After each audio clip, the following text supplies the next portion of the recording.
Xavier Pantet, bonsoir, bienvenue sur le plateau de Télé Bilingue. En chair et en os, c'est peut-être pas évident pour un concepteur d'applications virtuelles d'être là en chair et en os.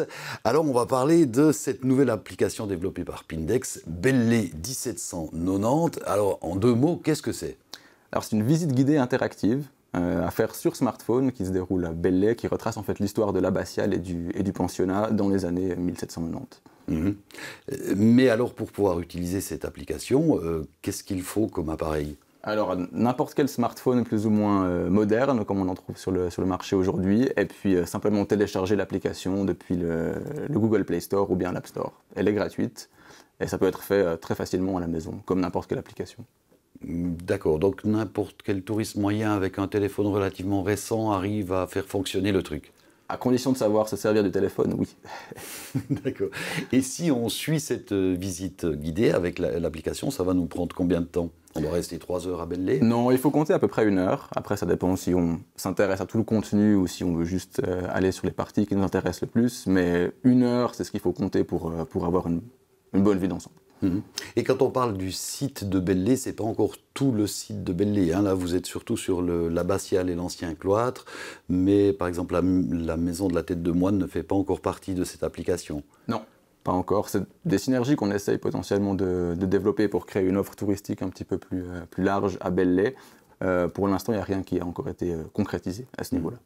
Parce qu'il faut le dire, c'est un projet de Jura Bernois Tourisme qui espère faire venir un peu plus de touristes sur le site de Belley, qui pour l'instant, il faut bien le dire, ressemble un petit peu à une ville fantôme depuis le départ du pôle santé mentale de l'hôpital du Jura Bernois. Est-ce que vous pensez que commercialement, pour le tourisme, une telle application va vraiment attirer du monde ? Alors on y croit beaucoup, évidemment. Après là, c'est vrai que la visite pour l'instant est très concentrée sur l'abbatiale et sur le pensionnat, comme vous l'avez dit. On cherche effectivement à créer une offre touristique plus large en intégrant la Tête de Moine, en intégrant aussi des destinations finalement alentour et en cherchant des synergies pour vraiment créer une offre touristique qui mette en valeur pas seulement Belley, mais le Jura bernois dans son ensemble.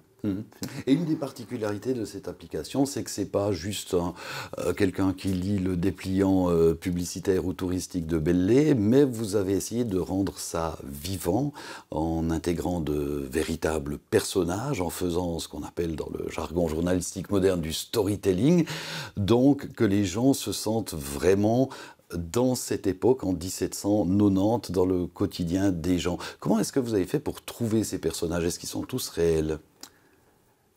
Alors c'est une excellente question, puisque c'est René Colliquer qui s'est attaqué à cette partie-là. Sauf erreur, il a pris des personnages qui ont vraiment existé, qui sont tirés de bouquins de l'époque. Et il y a eu un énorme travail de documentation et de synthétisation à faire pour retrouver l'histoire de ces personnages-là. Et après, on a fait appel à des comédiens en fait pour enregistrer des voix, pour leur donner un peu un corps dans le cadre de la visite. Alors pour faire envie, on va essayer de regarder un petit peu à quoi ça ressemble en prenant l'exemple de ce brave Conrad Marie-Louis de Grandvilliers qui était un jeune aristocrate qui était pensionnaire de Belley, parce qu'il faut savoir qu'à la fin du XVIIIe siècle, Belley était une école assez réputée où les jeunes aristocrates venaient de l'Europe entière et on peut le découvrir donc sur votre application et il nous raconte ce qu'il fait là. Bonjour, je m'appelle Conrad Marie-Louis de Grandvilliers. Je suis né en 1779. Mon père est Antoine Michel Jean Népomucène Germain de Grandvilliers et ma mère est Charlotte Christine Catherine Gaucher de Praslin. J'ai passé quelques années au pensionnat de Belley, de 1786 à 1793. Sur le tableau, je porte l'uniforme des étudiants de Belley. Pour en savoir plus sur notre quotidien et l'histoire de l'abbaye de Belley, suivez les divers lieux proposés par l'application. Je vous souhaite une bonne visite et d'intéressantes découvertes. Voilà, donc vous mentionniez René Colliquer, l'historien qui a travaillé avec vous. Alors lui, il ne jure que par les vieux bouquins, il a trouvé toutes sortes d'archives, dont notamment cette image de Conrad Marie-Louis de Grandvilliers, qui est au musée d'art et d'histoire de Lémont. Et puis, voilà, ce brave historien old school se retrouve face à des jeunes loups d'une start-up informatique. Et comment s'est déroulée votre collaboration ? Excellemment bien, et ça a été super intéressant pour nous, parce que nous, on n'est pas des connaisseurs d'histoire à la base, mais on s'y intéresse. Et René, c'est le genre de personnalité qui sait faire aimer l'histoire à travers de ce qu'il raconte. Donc c'était super enrichissant pour nous de comprendre aussi les problématiques que lui avait en tant qu'historien par rapport à la valorisation du patrimoine culturel et historique. Et puis de notre côté, on lui a apporté beaucoup de soutien technique dans la mise en place de cette visite parce que lui n'est pas du tout informaticien pour le coup. Donc c'était un joli mélange finalement de culture et de compétences dont on est particulièrement content. Mmh. Et alors, là, vous me direz, c'est René Culicker qui a choisi ça, mais est-ce que vous pouvez quand même m'expliquer pourquoi vous avez choisi cette année de 1790 ? Parce que si on regarde dans l'histoire, à Belley en 1790, il ne s'est strictement rien passé d'important. C'est une excellente question et je ne saurais pas vous répondre honnêtement.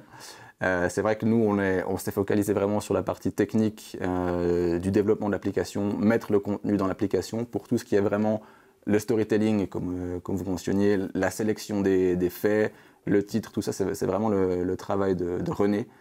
Donc, ça fait partie du choix de l'historien et du créateur de donner ce titre à cette visite. C'est vrai. Je crois que l'idée, c'était un peu de montrer la vie quotidienne quand il ne se passe rien, parce que quelques années plus tard, en 1797, là, les troupes françaises vont débarquer et dépouiller ce site de Belley. Est-ce qu'avec votre application, donc là, on est à la fin du XVIIIe siècle, est-ce que vous envisagez déjà d'autres épisodes où on serait à une autre période de l'histoire de cette abbatiale ?